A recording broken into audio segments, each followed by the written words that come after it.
Hi, Assalamualaikum everyone, and our lecturer Madam Ashikin Tan.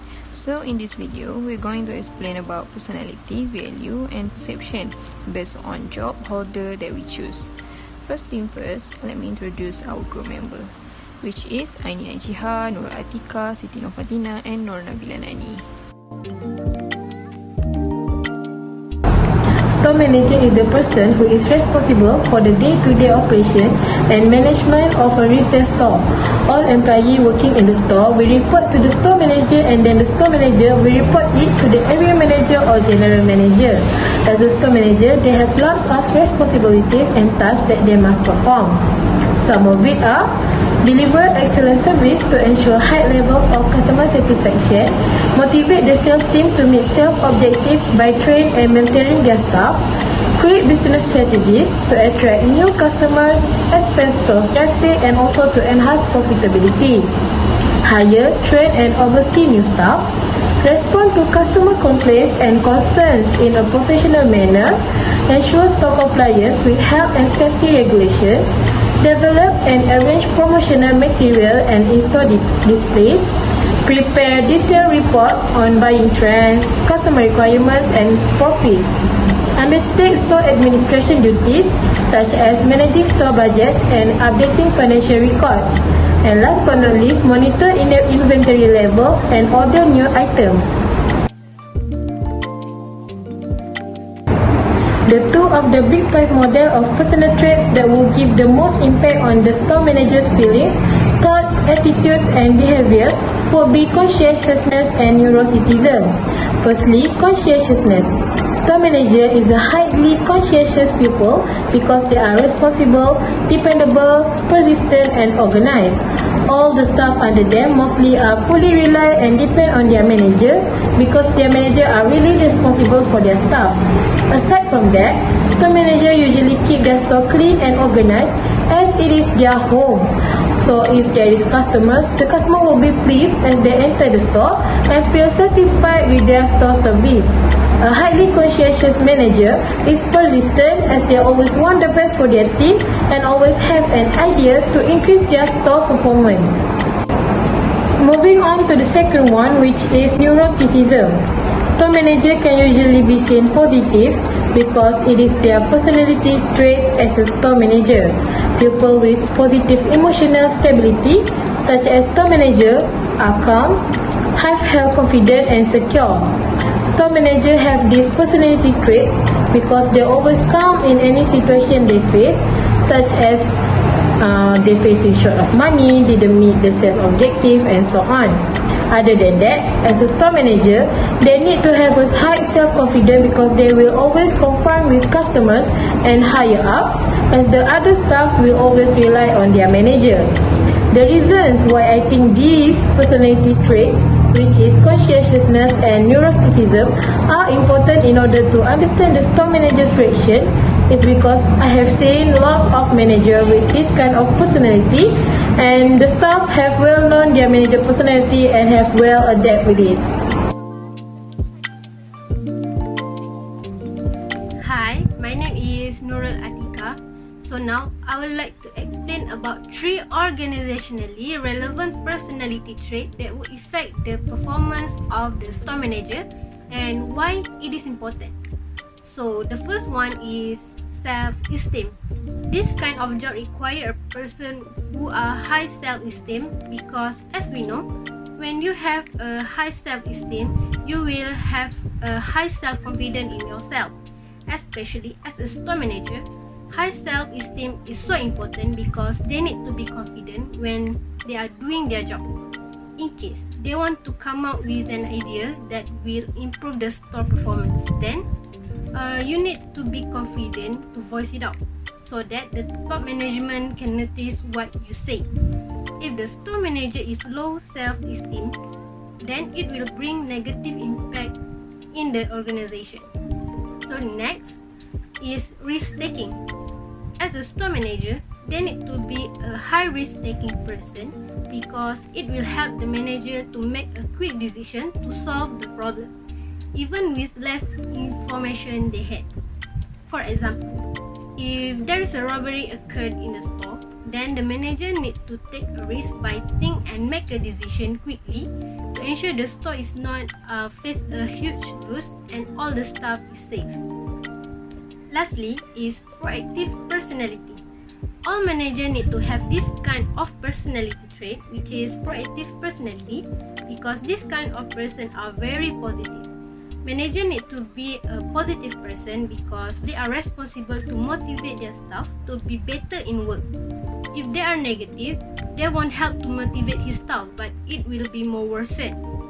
Managers with this personality usually know what they want to do to ensure the performance is running smooth, because they are good in identify the problem and opportunity and take the right action to solve the problem. In addition, I will discuss with you guys 2 relevant work values that possesses as a store manager and the work cohort. The first work value is work or life balance. Store manager in their work cohort usually know how to balance between work and life. They know when to spend time with family and friends, even though they are busy, and when to focus on the job. They like to have a time to enjoy and release stress after doing their job, because they know after they spend time with family and friends, it can help them to release stress and next day will be more motivated to focus back in job. This cohort usually enter the workforce from 1985 to 2000 and approximate current age between late 20s to early 40s. Furthermore, the other work value is achievement. For store manager, they need to have this achievement work value because as a store manager, they have a set of goals to achieve for the benefits of the store. It will be a benefit if the store manager is an experienced person in this field, because they know what he or she need to do to achieve the goals. For example, they need to set a plan and strategy to ensure they achieve the forecasted sale for that month. From that achievement, it will bring positive effect for the store and satisfaction in work for himself. This value usually has by boomers work cohort that enter the workforce at 1965 to 1985 and approximately current age is early 40s to mid 60s. Next is Hofstede's framework for assessing culture. Power distance is the extent to which a society accepts that power in institution and organization being distributed unequally. In power distance, we have high and low power distance. High power distance is the degree to which a society accepts unequal distribution of power in institution and organization. For example, Mark is a manager that focuses his work on handling the staff under his department. He has a diverse staff of various races. It is critical for him to ensure that his subordinates communicate with one another regardless of cultural differences. He is significant because he assists and manages staff under his supervision in a business context. Understanding cultural differences is becoming increasingly important as the world economy becomes more integrated. Meanwhile, low power distance is characterized by a relatively equal distribution of power among institutions and organizations. The concept of low power distance reduces inequalities. Employees are not afraid to approach the boss. In general, the relationship between the top management and their subordinate is more informal with less salutation and formalization. The store manager, for example, is really nice to his employees. Rather than adopting a formal name, his subordinate refer to the store manager as Bob.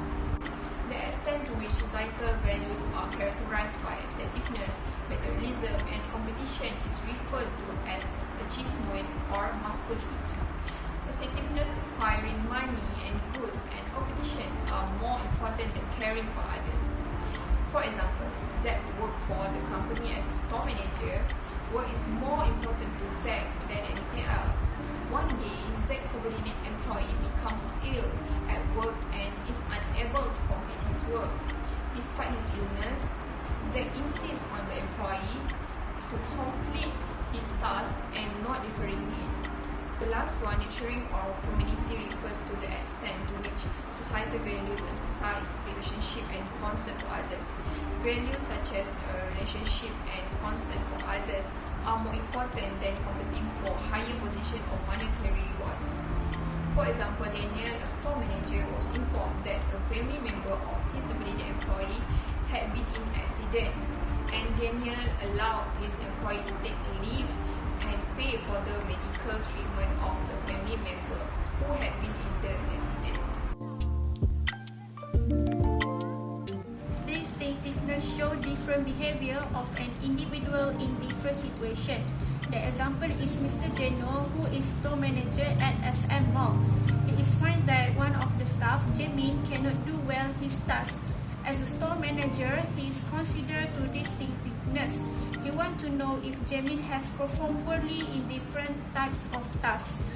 So he finds that Jamin is excellent in another different task. Consensus is when an individual responses in the same as other to same situation. When Mr. Johnny, who is a store manager, find out that all the staff keep complain about the job, it shows that the high of consensus, but for low consensus, Mr. Johnny find only one of his staff complain the job except all of them. Consistency is when an individual responds in the same way over the time. As a store manager, Mrs. Kendall will consider consistency when she find out Ning Ning, who is one of her staff, always come late for work. So the more consistent the behavior, the more inclined to internal costs. Thank you for watching.